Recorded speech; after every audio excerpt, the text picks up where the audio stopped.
among organizations about the security measures they need to adopt in order to mitigate the impact of hackers on their businesses. So on this call today, we'll have two presenters. One is Mr. Charles Ovia, and the second person is Mr. Olaide Busari. So would want you to send all your questions in the chat room as the conversation is going on. If any question wells up in your mind, just put it on the chat room. We'll collect them and answer all these questions at the end of the presentations. So please, I will also want you to mute yourself so as to reduce the distractions. Because just as we promised, this presentation or this workshop is going to be power-packed. All your questions, we are going to answer them. And believe me, you're going to learn something great today. So thank you once again for joining us. So with that said, I want to introduce the first presenter and the person of Mr. Charles Ovia. Charles heads our Cybersecurity Operations Center in Cyberspace Limited. So please, Mr. Charles, the floor is yours now. Thank you very much.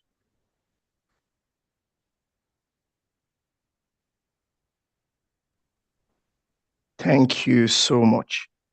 Can you see my screen, please? Yes, your screen is visible.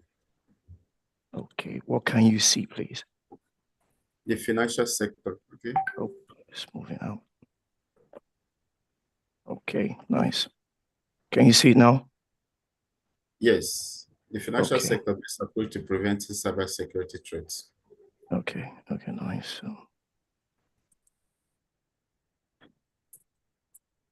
Good morning, everyone, and welcome to this webinar on the best approach to preventing cybersecurity threats in the financial sector.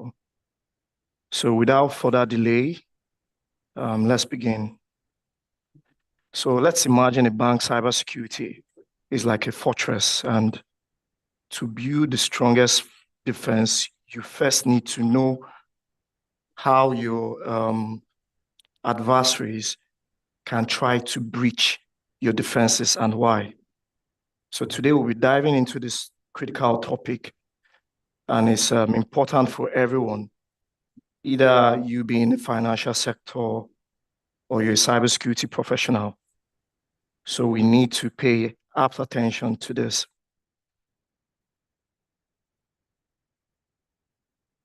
So as we all know, cybersecurity have become more advanced and more frequent, most especially targeting banks, microfinance institutions, and other financial institutions. As we all know, these threats can disrupt services. I know you might concur to that. And when it disrupts services, it does lead to data breaches, and most importantly, compromise the trust that our esteemed customers have on us as a financial institution or organization. So yes, we all know the financial sector is always a backbone or has been a backbone for any economy in the world, be it Nigeria, be it anywhere in Africa or Asia. So be the top tier banks or microfinance banks.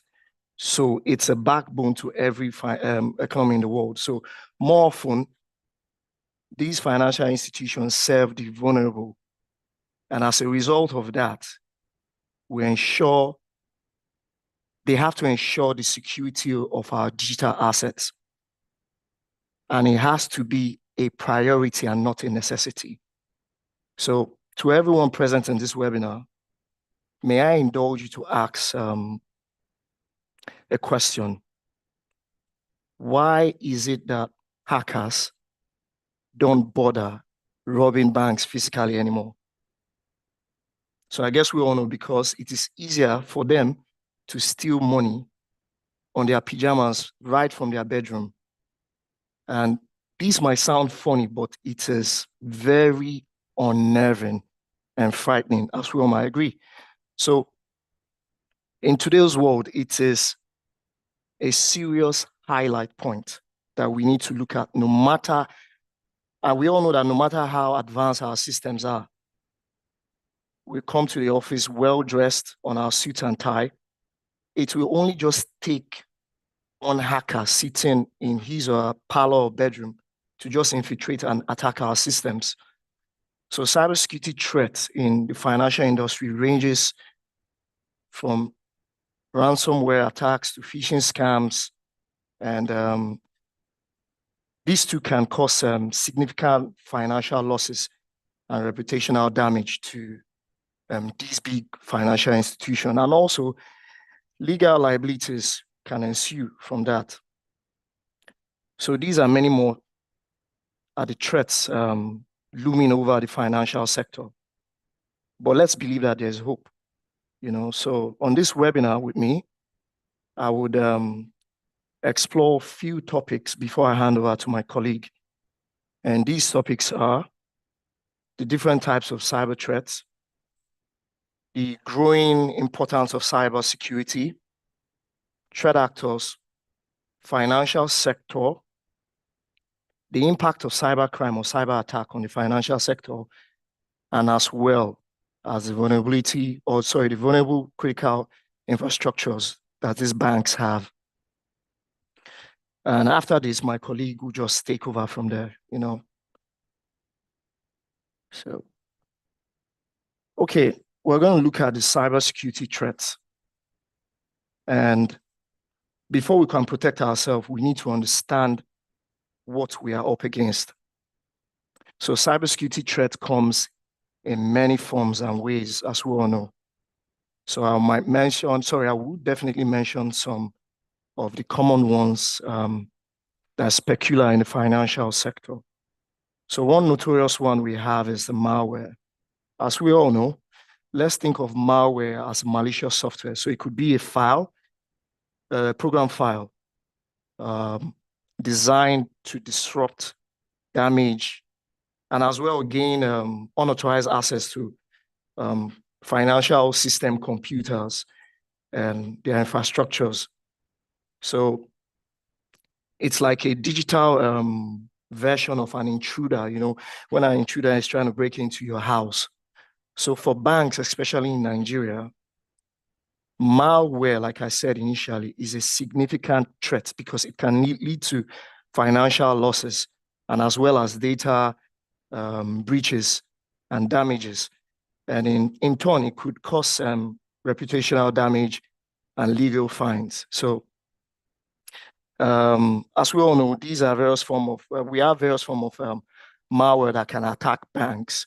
So most of the notorious, or one of the notorious malware we know as of today is the ransomware.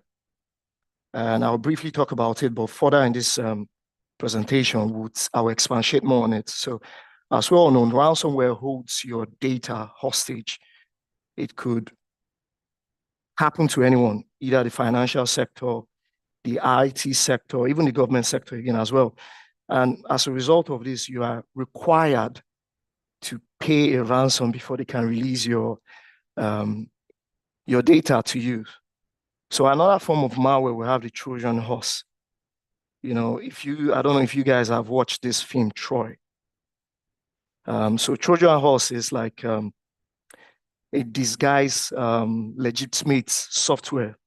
So the aim of it is to steal sensitive information. Like I said, I've seen in Troy, how I can't remember whether the Greeks, they had to present a horse, a form of a peace sacrifice to their opponent.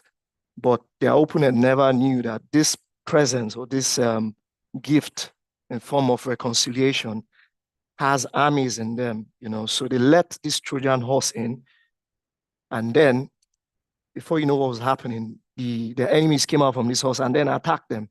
So that's a typical example of how Trojan horses are. So another type of malware is the spyware.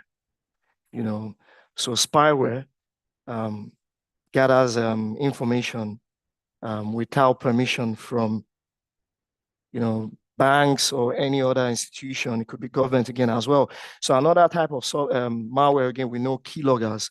So most times people often refer to keyloggers as keystrokes. So what this thing does is that it captures your credentials, without you knowing. You're typing on your laptops, on your system in the bank. You don't know there's a registered keylogger in your system. So it's unconsciously to you taking your keystrokes, when you're typing and all. So in context, when it comes to Nigerian banks, malware can disrupt operations. Like I said earlier on, by stealing customers' data, and also during this process of stealing customer data, personal details of your customers, including your bank credentials, your customers' bank credentials are stolen. And these credentials can be interpreted and used for fraud, even can be sold on the dark web, So also the results from this malware can also lead to financial loss, unauthorized transaction on your applications, withdrawal of funds, and ransom demands, like I mentioned earlier on. And also it can lead to downtime in the sense that a malware attack may force your bank to shut down operations so that you can, revert back to your previous operations so that you can know how did the malware infiltrate your system. So in that process of trying to know how the malware infiltrated your system, you're having a downtime already. You can't attend to your customers, and your customers, as a result of that, can in turn switch to other banks. This is very, very critical.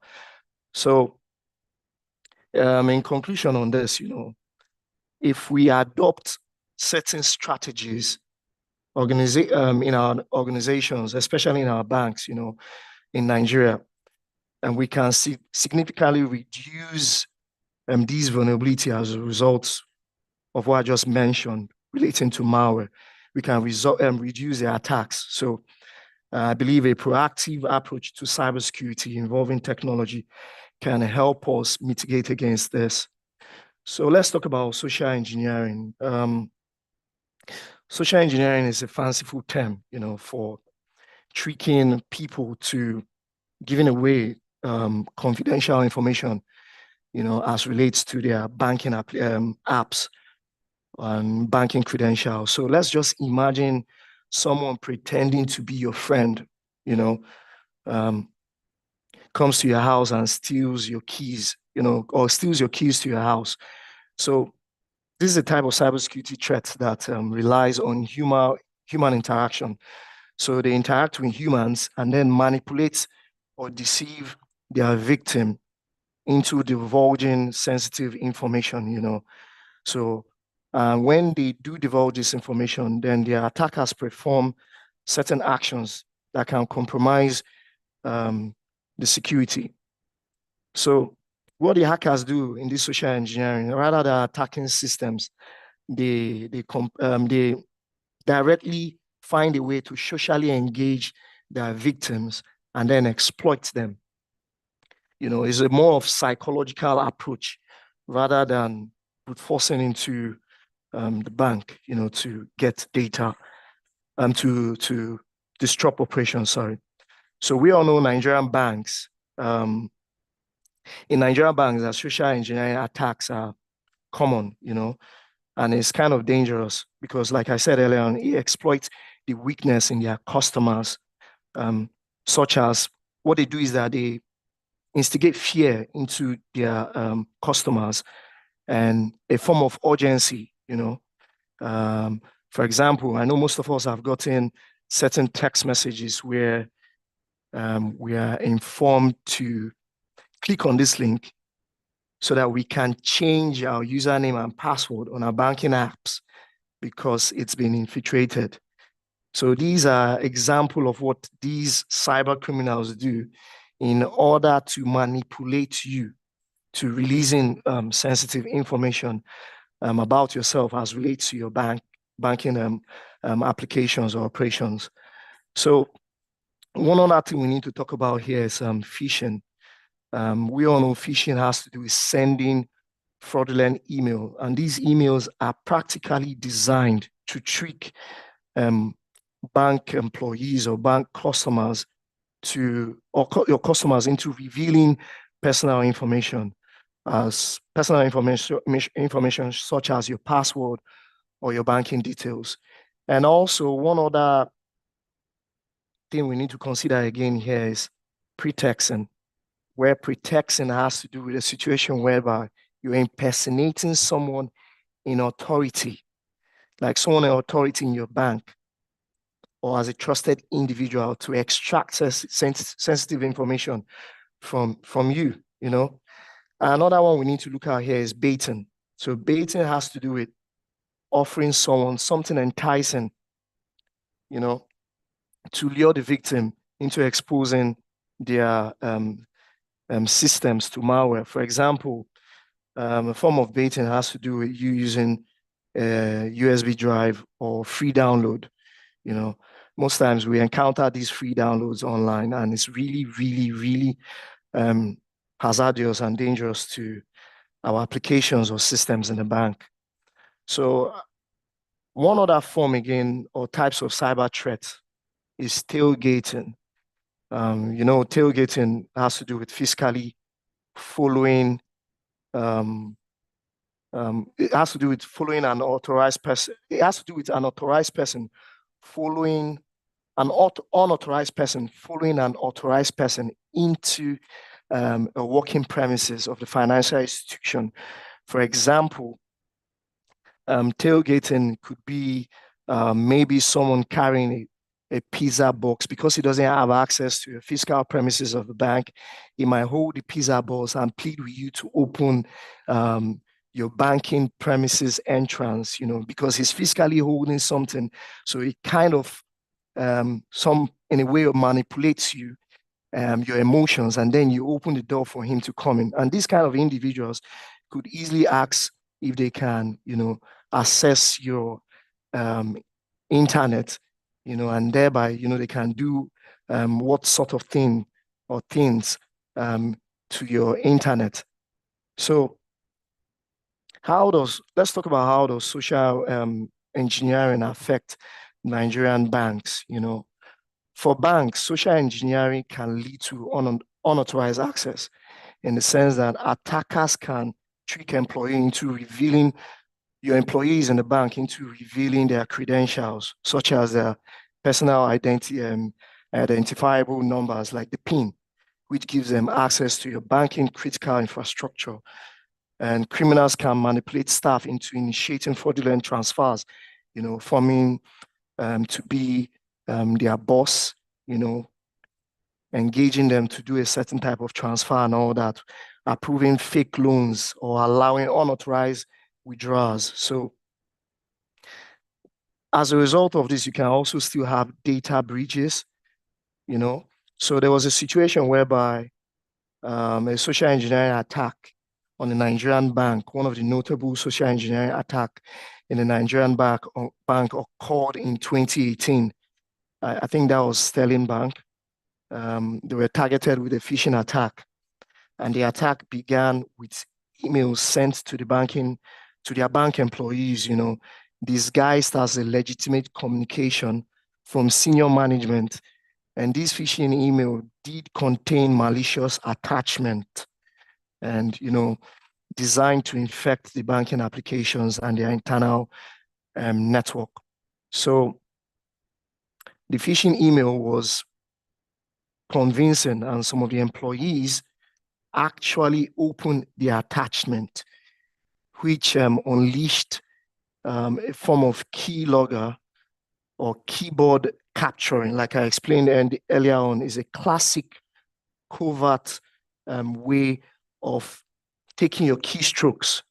Covert meaning you're unaware that this is happening at the background, So the malware recorded the keystroke from the banking employee and including the password and the login details. And they had a breach as a result of that. So in terms of cyber threats, let's talk about man-in-the-middle attack. So let's imagine you are talking to a friend on phone and someone taps into your line, listening and um, altering your conversations with your friend, without your knowledge. So man-in-middle attack, in digital world, it's a cybersecurity threat, very serious cybersecurity threat, where the attacker intercepts and alters communication, from one end to the other. They come in between and alter communication of both parties. So, such as, I'll give an example, such as a bank and its customer, without these parties realizing what was going on. So in context, when we relate this in terms of Nigerian banks, attacker could, in a way, intercept communication or sensitive information, like login details between the customer and his or her banking applications, so they can infiltrate or intercept communication, or personal data can be stolen as a result. So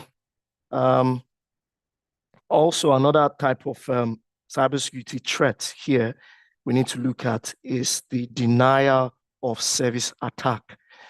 So let's picture trying to enter a crowded room where so many people are blocking the door, that you can't get in, But in cybersecurity or in cyber context, this happens where attackers flood your banking systems with traffic.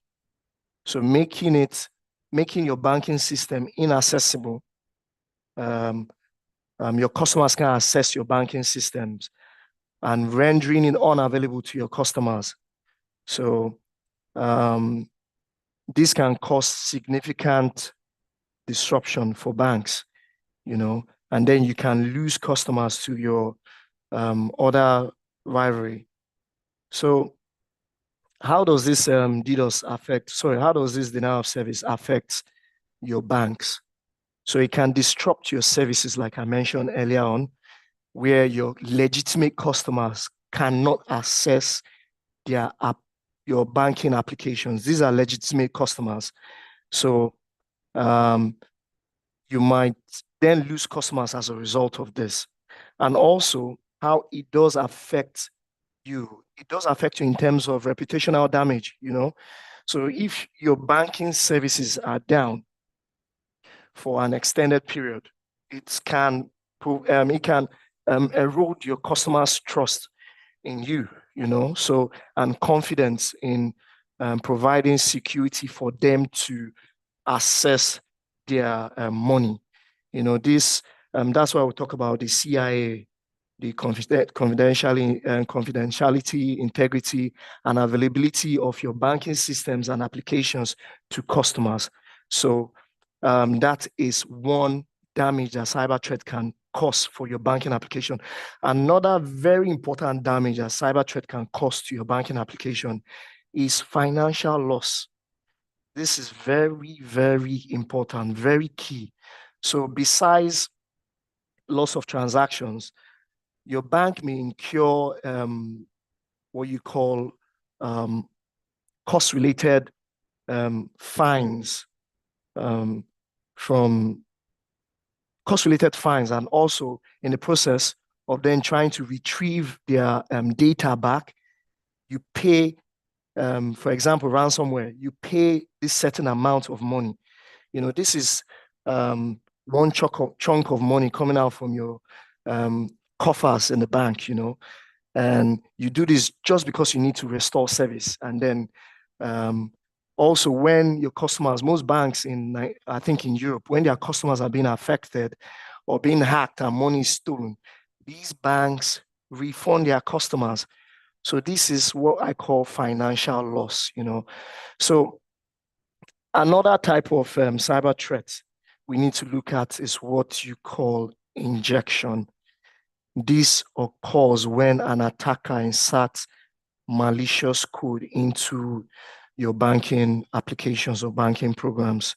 So it's like someone sneaking a harmful ingredient or a form of into your recipe, so in a banking network, servers and online services with essential traffic, or sorry, with excessive traffic can be rendered unavailable to legitimate customers by these hackers, So let me just briefly explain an injection attack. So an injection attack is a type of cybersecurity whereby an attacker sends malicious code into or commands into a vulnerable system.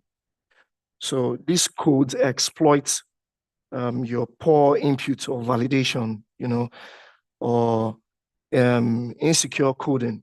So this, what you call injection attack, does that. So for Nigerian banks, injection attack can be particularly dangerous in the sense that because it compromises your data and your applications and your web services used for handling sensitive financial and transactions and customers' data. So it's very, very important we look into this. And there are various types of what you call injection attack. And the most famous injection attack, as we all know, it is the SQL injection.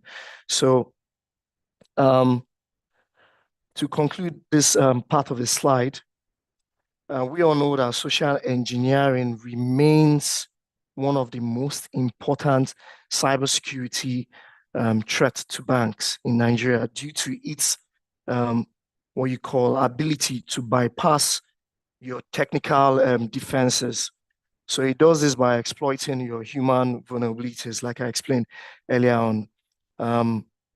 I demonstrated how phishing attacks work, and as well how a notable bank in Nigeria was attacked. So we can enforce what you call employee education to mitigate against this.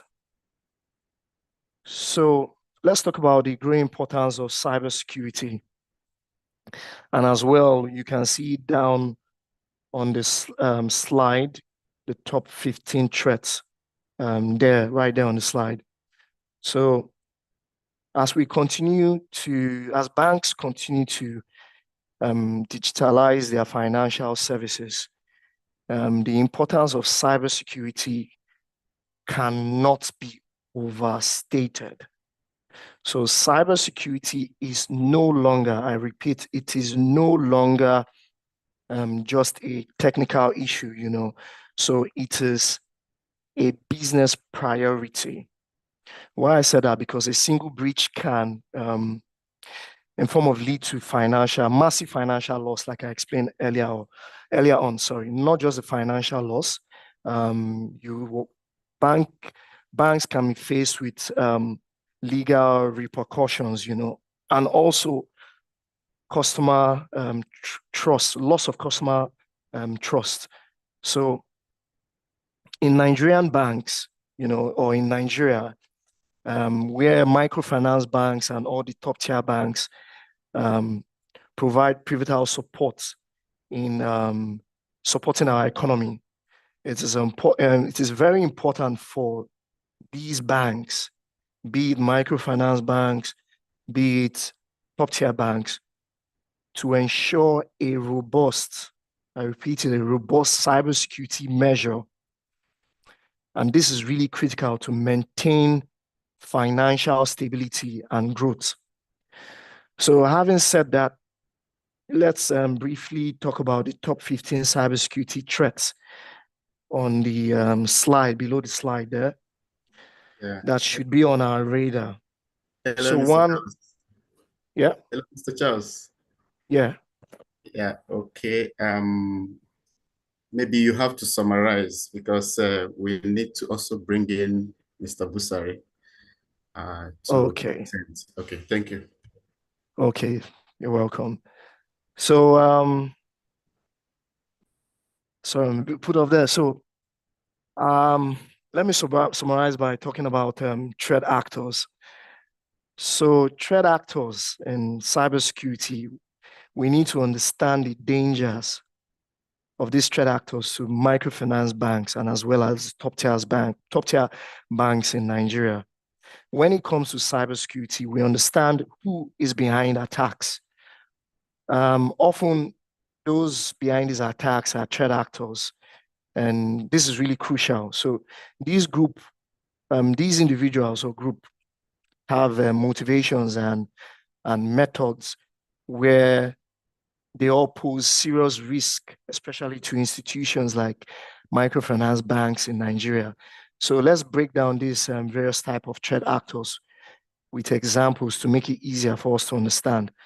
So in cybersecurity, the term threat actor might sound complicated, but it's just a fancy way to describe the people or groups behind a cyber attack.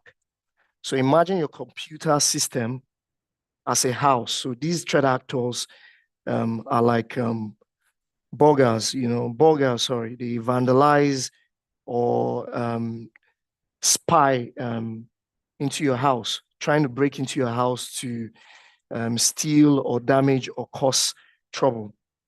So what are threat actors? Threat actors are individuals or group who carry out malicious activities against computer systems, either your computer system or your network, or even your organization at large.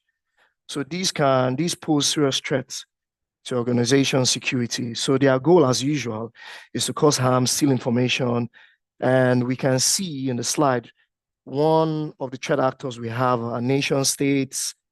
I won't explain that because of the time. We have criminal groups or cyber criminals. They are groups they are organized group of network hackers who their motivation is financial gain.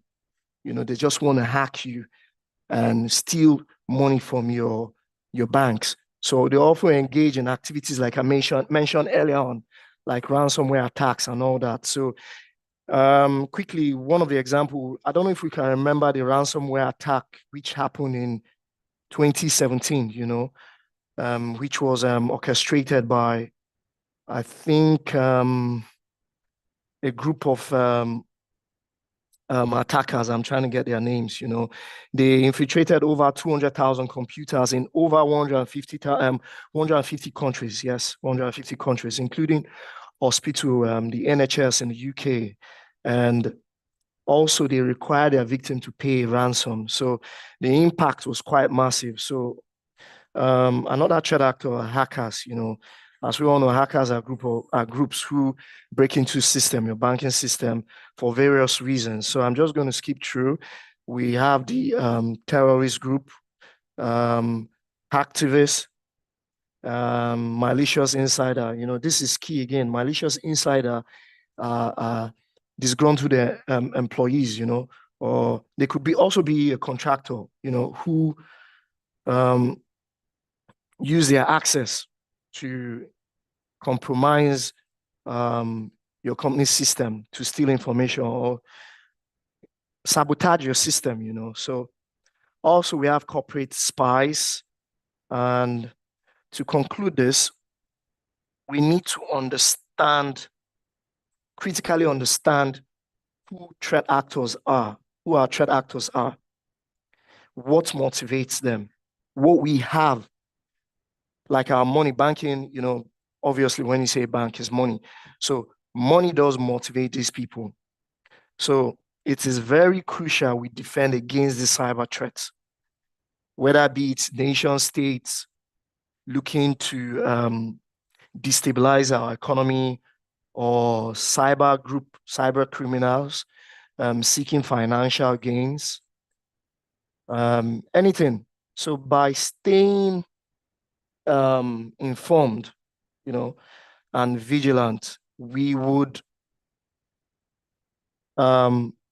by staying informed and vigilant, and I mean the financial institutions as well as the microfinance banks in Nigeria, when we stay informed and vigilant, we then safeguard ourselves, practically from these ever persistent or present dangers, and continue to provide vital services to our customers so that they won't lose trust in us and then go to your rivalry or rival banks. So I think I would stop here and then let my colleague continue from there. Thank you so much. Thank you, Mr. Charles, for that wonderful presentation. So I know that our audience would have picked one or two things. So the expectation now is for you to actually drop your questions in the chat room so that I will collect them, and the presenters are going to actually answer this question at the end of their presentations. So I also want to let you know that CyberCloud offers most of the cybersecurity prevention solutions to microfinance banks. So after this workshop, any of the solutions you need, or if you need more inquiries about some of these solutions that will mitigate against some of these or all of these threats that Mr. Charles has actually pointed out, you kindly reach back to us. We will actually provide any of the solutions that will suit your own business. So with that said, I want to bring in the second presenter, the person of Mr. Olaide Busari. Busari is the head of Cybersecurity Unit in Cyberspace Limited. So please, Mr. Busari, kindly have the floor. Thank you. Thank you, Mr. Julius. Thank you for the wonderful job done so far. I also like to use this opportunity to appreciate Mr. Charles Ovia for the heads up. The presentation was quite insightful, and just more like it just had some textbook copy of my presentation. So let me quickly share my screen.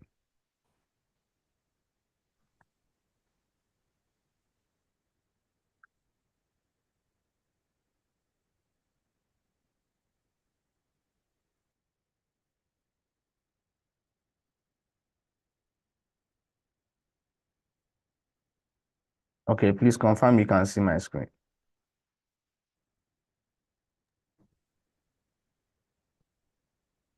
Not Hello. yet. Not yet.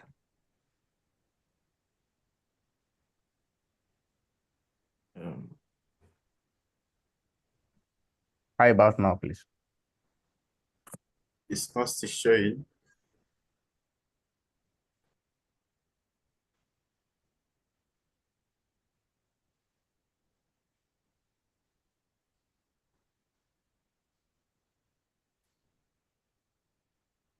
Okay, what about now? Okay. It's showing right now. Yes, it is. Okay. Mm-hmm. Okay, please confirm what you're seeing on the screen, the financial sector best approach to preventing cybersecurity threats, right? Exactly. Okay.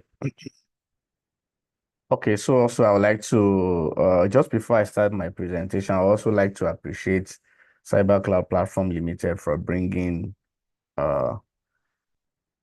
this up, for granting us the opportunity to actually present this to our esteemed customers. We believe this session will be quite worthwhile. Okay, so there is no gains repeating this the topic for this webinar actually, but I just like to mention the things that this webinar stand to bring to the table the gains that we're going to get from it, right? So the overall thing is that it empowers our community. So the intention for this is to actually empower cyber cloud customers, right? In this particular instance, we're referring to the microfinance bank in Akwa Ibom State and the Nigerian financial sector at large, right? So what we are pitching here is that, or we are selling our audience here is that there are trusted cybersecurity solutions that actually help them prevent cybersecurity threats, right? We are also putting this together to also ensure that their capacity is built, is improved upon, right? From now and going forward, right?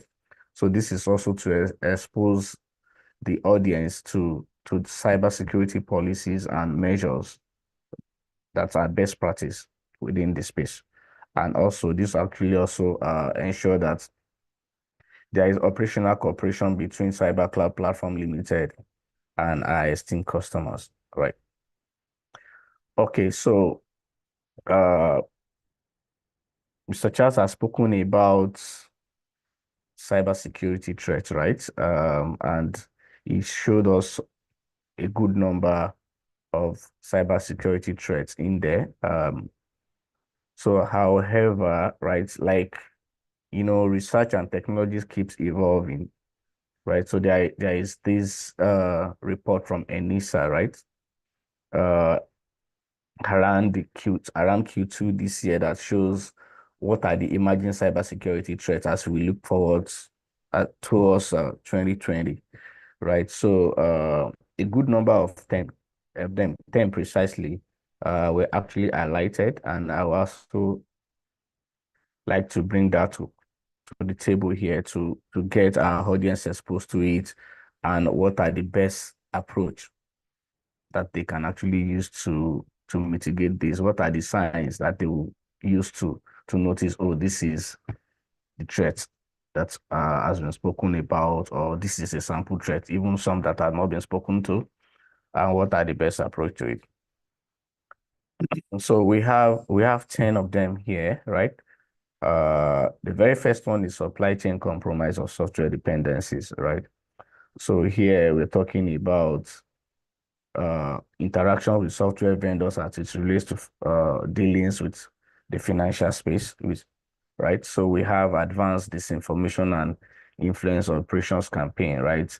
This is one in which you have threat actors. The earlier presenters actually mentioned to us who threat actors are and what their motivations are as well, right? So this actually speaks to advanced disinformation campaign in which threat actors actually impersonate, right? They monitor your behavior or behavior of some particular set of users and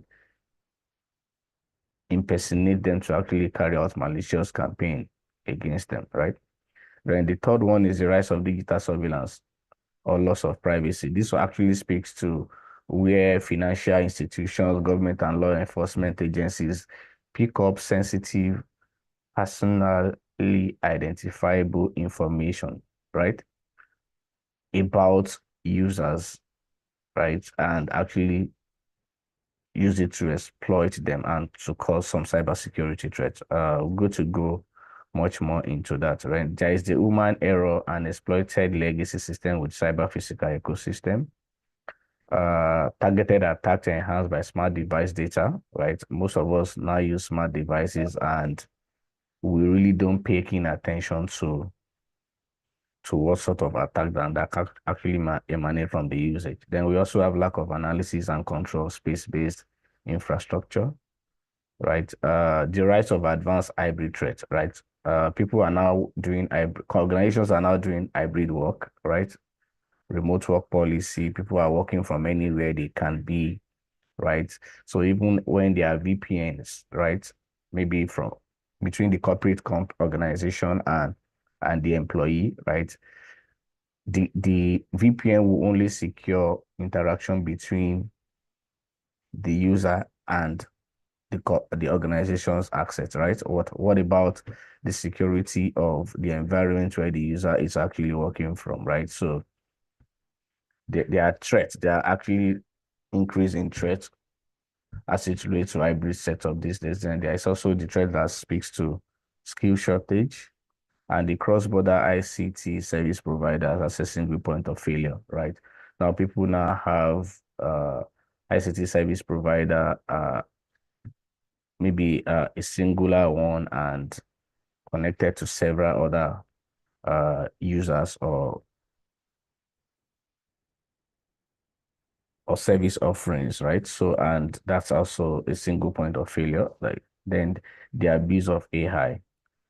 So let me quickly do a deep dive into this, right?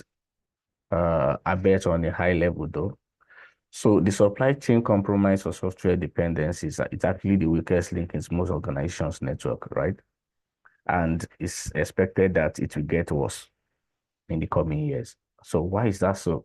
So it's because OEMs releases software cycle, right, as fast as they can, and there are chances that the software developers will actually not test these codes as extensive as they should be tested before they are thrown into the market. And because of the trust we also have in the OEMs, so most of us, the moment you hear, oh, there is a new release, it used to be version 1.3.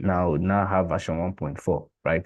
You don't even want to test the water. You just want to switch, move on immediately, right? So, meanwhile, there is this period in which uh, the new release will actually have some tests based on the usage, right? And the feedback from those tests is what the OEM will now use to actually do some run some updated patches and do some new releases as well, right? So that speaks to many components being not scanned and creating more opportunity for malicious threat actors to actually compromise the supply chain, right? Then, so there is also the transparency into supply chain, which is essential in mitigating software supply chain attacks, right? So it will actually require doing more than the norm, right? In terms of vendor security assessment. Today, most financial institutions will do vendor assessments and carry out risk assessment on most of their vendors before they actually onboard them or start to deal with them, right? But the one-off security assessment, right, or vendor assessment is no longer enough, right? It has to be a recurrent thing. Like most financial institutions now, they are being certified to information security standard, right? That's ISMS, that's ISO 27001. The business continuity standard, ISO 22301. And there is another one called cloud security and privacy information security, right? So these standards actually entails that you no longer do the one-off thing, assessment of your vendor. So it's advised that you do that maybe at least twice in a year. Once every 6 months, you should carry out your vendor security assessment, right? Also check out for the usage of their software, usage of their product that do you have in your coffers, and see what are the likely security threats or likely security issues that can come from them, and tackle them head on, right? So how do you actually mitigate this? One way to do that is to continuously monitor the supply chain for emerging risk, right? So you don't close your eye. Oh, I've checked this vendor today and I'm fine. No, you must continually monitor them and keep up to date as to what the emerging threats are or the emerging risk are, not only during onboarding, right? But also during vendor contract, right? And at periodic cycles. Okay. So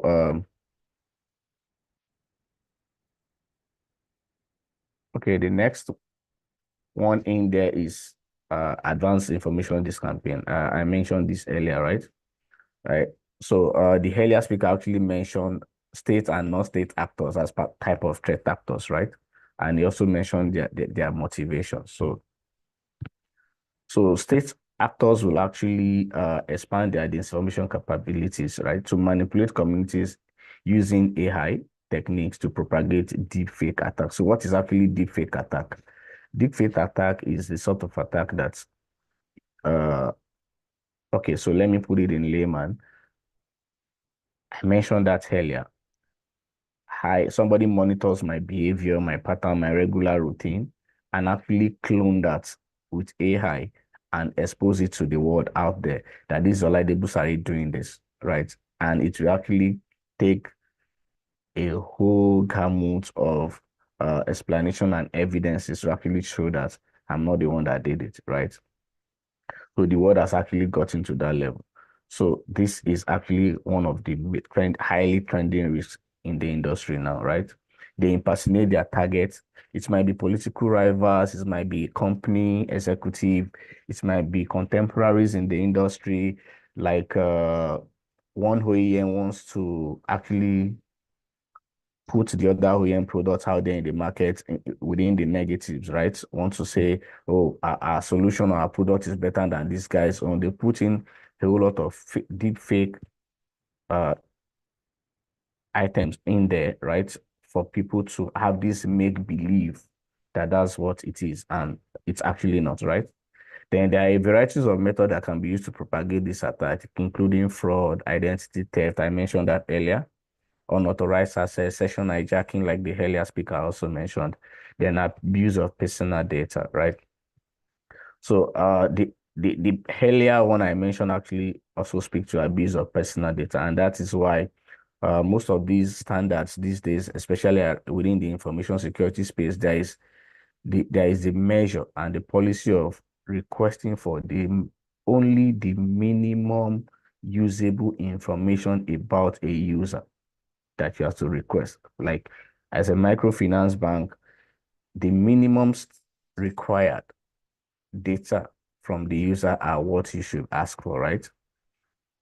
So that you don't get the user or the organization exposed unnecessarily to threat actors. So how do we mitigate this? Is to develop a plan to expand end user awareness of deepfake technologies and exploit through training and security awareness. So again, we cannot overemphasize the need for security awareness and training, both for employees and colleagues or contemporaries in the industry. It has to be a continuous thing, right? So to actually thwart the effort of these threat actors, continue cybersecurity education and training, it's actually very, very paramount. Then another measure to mitigate against this advanced disinformation campaign is to incorporate security performance management into your organization security program. What would that help you to do? To help you better, if you help your employee better understand themselves and also help the organization understand the employee behavior more, right? And that might contribute, all of those behavior that might contribute to the increased risk of deepfake. Both the employee and the organization will be aware of them heads on, right? So then the next one there is the rise of digital surveillance, authoritarianism, and loss of privacy. I actually mentioned this earlier, right? So even in Nigeria today, financial institutions, government, and law enforcement agencies collect a huge amount of personal data, even including biometrics and digital identity information. There are places you go in Nigeria, there are scanners there are biometric gadgets there that scan your iris and all of that. There are some companies today, you don't need to physically sign in, or you don't need to physically thumbprint before you log into any of their assets or their infrastructure. Mere entering capture the shape of your iris, the shape of your lips, your eyelid, and all of that. You are granted access, right? So the rise in the use of these technologies will also lead to loss of privacy, right? And all of these are actually exposed to the AI clone guys, right? That actually put this into negative use, right? So, and in turn, these data trove will be targeted by nefarious actors, right? Like I have mentioned, to steal people's identity or hack digital system and steal intellectual properties, right? So typical method used to propagate this or to perpetrate this kind of act are the malware, man in the middle attack, and so many more. So how do you actually mitigate this as a financial institution? So it's to verify identity and prevent unauthorized access to devices and systems with multi-factor authentication and biometrics. Like I mentioned earlier, it's not enough that you use maybe facial recognition machine, or maybe on your phone or on your PC. There are PCs now you can use in your office or even on a personal note that you only need to just put in your fingerprint and it grant access. So it's no longer enough for you to do that, right? Because somebody can actually go as far as cloning your fingerprint. It's possible. It's doable these days, right? There are sleeves that you can wear in your hand. You used to shake me. If you shake me very well and you touch that portion of my fingers that you want to touch, right? It captures that my fingerprint and you can actually use it on my PC, even while I'm not there, right?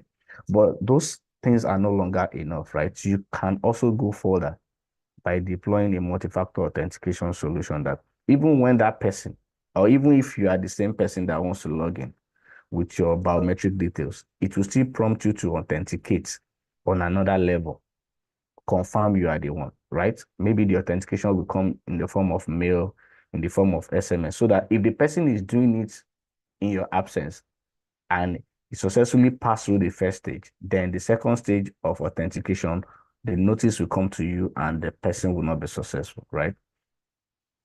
So that's actually tackles that. Then as the attack surface expands,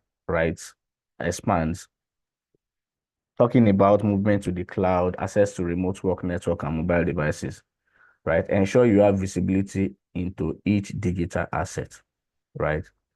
Its security status and areas of disproportionate risks. What would that do for you? It will help you prioritize remediation of vulnerabilities, right?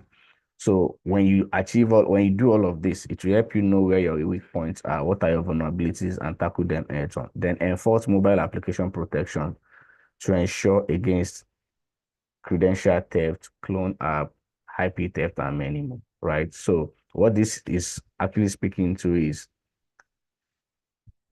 make sure that all of your infrastructure or your gadgets, there are applications protections on them. They are well protected, right? Not only even application, right? Okay, so there is the human error and unexpected legacy system within cyber physical ecosystem, right? Here, the hackers start getting secure Internet of Things and smart devices with access to corporate network will continue to rise, right? So most of us are technology freak, right? You hear Internet of Things, you want to quickly jump onto it and start using it, right? We fail to actually assess the risks that are attached to jumping on board onto those kind of things without actually taking care of them, right? So this is actually on the high now, right? So how do we mitigate that is to discover digital asset on the network, on the organization network with the highest risk exposure and try to mitigate those risks or reduce those risks to the barest minimum to ensure that it meet up with the company's risk criteria level, right? Then continuously monitor the organization or your personal digital ecosystem for emerging threats. I mentioned that earlier. That cannot be overemphasized, right? Then you also need to keep monitoring the third-party software vendors to ensure risk isn't introduced to your digital environment via third-party app or softwares, right? So there is a targeted attack enhanced by smart device. I think I've mentioned this earlier too. Most of us use smart devices and we need to be more cognizant and pay more attention to the security threat that can come from it. When your devices are meant to run updates, make sure you run the updates, secure them as much as you can, continue endlessly users education on social engineering techniques like the earlier speaker actually mentioned, and monitor your network traffic for potential security threat that may arise from connected mobile application and shadow ITs gadgets, right?